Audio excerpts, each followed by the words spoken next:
Welcome back, everyone! Outlander has quickly become one of my favorite TV shows out there, so today I want to teach you 3 beautiful updos from several of the ladies in the cast. We'll go from easiest to hardest, starting with Geillis, then Jenny, and finally the fair Letitia. Watch the whole video to see all 3, or go to the timestamps indicated if you want to see one particular style. For Geillis' hair that she wears at the beginning of the gathering episode, you'll need several bobby pins and 1 small hair elastic. Comb your hair smooth so there's no flyaways or tangles, and then gather the top half of your hair like this. Hold it like a ponytail, and then twist this section tightly. Once you've got it twisted pretty good, begin spiraling this tail of hair around itself. This is usually called a ballet bun or cinnabon technique. Using bobby pins, secure this spiral to your head by hooking some head hair and some bun hair with every pin and then pushing the pin in underneath the forming bun. Secure a pin about every third to half circle around the bun. Keep wrapping the tail of hair around the forming bun and pinning until you reach the hair ends, at which time you should tuck them underneath the bun to hide them and then pin securely. Now pick up the rest of your hair still hanging free. Comb it up towards the bun, split it in half, and then rope braid it in an upwards direction. Rope braiding involves twisting each half in one direction and then twisting together in the opposite direction. Since I'm left-handed, I find it easier to do if I twist the section in my left hand, twist the 2 together in the opposite direction 180 degrees so that they switch places, twist the new left-hand section, and so forth. Pulling the braid up as you go is important for keeping the hair at the back of your head smooth. Keep rope braiding to the ends, and then secure the braid with your elastic. Now wrap the braid around the outside of the bun and pin it down. Use a pin every third of a circle or so, and tuck and pin the ends of the braid to hide them. Your finished rope braid bun should look something like this.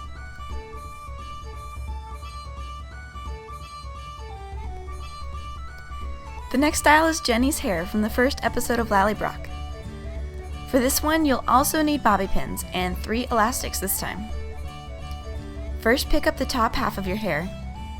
Then split this into 3 parts and English braid to the ends. That's just the formal name for a 3-strand braid. Secure the ends of the braid with a small elastic. Now spiral the braid around the base again, just like we did with the twisted hair section in Geillis' style. Pin the braid down as you go, and tuck and pin the ends to hide them once you get there. With the rest of your hair, split it in half and comb smooth. For each half, pull it to the side so that it's behind your earlobe and English braid, pulling the braid upward as you go to keep the roots smooth later when we add this braid to the bun. Otherwise, if you direct the braid downward as you do it, there will be some unsightly bumps around the start of the braid. A good rule of thumb for braiding hairstyles in general is that you always want to pull the forming braid in the direction it will eventually sit in the finished product. Finish both these braids to the ends and secure with a small elastic. Now pull the left braid up along the right side of the bun and pin so that the braid tail is hanging in front of your face. Then pull the right braid up along the left side of the bun and pin as well. Cross the braids around the front of the bun, pin, then wrap them around the sides of the bun again. If you still have some braid left at this point, wrap them around the back of the bun too, but pass them underneath the cross sections in the back so that those parts stay visible. Continue wrapping and pinning the braids until you reach the ends, at which point you should tuck them underneath the bun and pin securely. And with that, you have Jenny's Laoghaire hair.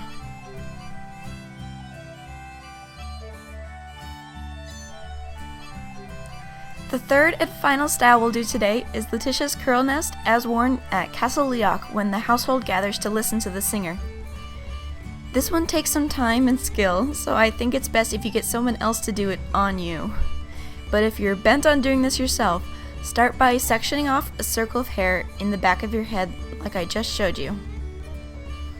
Tie this section with a hair tie for now to keep it all together. Now grab a section at the front of your head about an inch wide, spanning between your forehead and this ponytailed circle. Split it into 3 parts so that you have an inside section nearest the ponytail, a middle section, and an outside section nearest your forehead. Pass the outside section under the middle, then the inside section under the middle.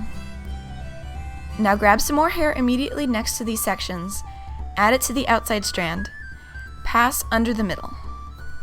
Don't add any hair to the inside strand and just braid it under the middle. Add some more hair to the outside strand, braid it, the inside strand, and so forth. This is called Dutch lace braiding because you're passing strands underneath the middle like in a Dutch braid, but only adding new hair to one side of the braid, which is a lace technique. Continue forming this lace braid around the ponytailed circle. As you go, try to keep the braid positioned right on the outside of the circle and not farther out beyond the hair parting. The hardest part of doing this lace braid for me is coming back up the other side of your head. I actually had to do this multiple times off camera before I got it to look nice. So again, I really recommend getting someone else to do this for you. But if you're doing it yourself, just be sure to really pull the braid tight as you're forming it. Comb smooth the free hair as you're adding it in.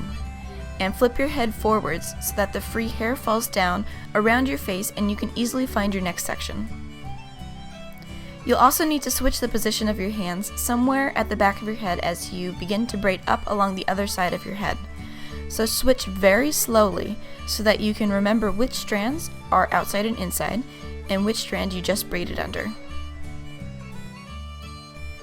Once you've added in all the free hanging hair, finish the braid to the ends and secure with a small elastic. Pin this braid tail across the top of your head so that it lays beside the beginning of the lace braid, and then keep pinning it along the rest of the lace braid until you reach the ends. At this point, tuck the ends underneath the lace braid and pin securely. You now have a braid crown surrounding a ponytail of hair. This next part is easier and only takes some time and a lot of bobby pins. Take out the ponytail holder and let this hair fall forward. Grab a small section at the back, and if you have straight hair like me, curl this section with a curling iron for several seconds. It doesn't need to be a really pretty curl because we're just going to pin this hair up later, but it's easier to form coiled sections of hair if the hair is curled, so either utilize your natural curly texture or add curls to straight hair like this. Keep going until you've curled all the free hanging hair. Now start picking up these sections that you curled, coil them around 2 fingers, and pin to your head inside the crown bun. Do this with every curled strand, and use a mirror to get an even distribution. When you have all the curls pinned, do a last mirror check to make sure there aren't any stray bits poking out in ways you don't like, and make sure the curls look even. Once you like that, you're all done. If you enjoyed this tutorial for Outlander hair, let me know in the comments and click the like button. I make new tutorials on the 15th and 30th of every month, so check out my YouTube channel, S'il vous plaît, for more and subscribe to see new videos.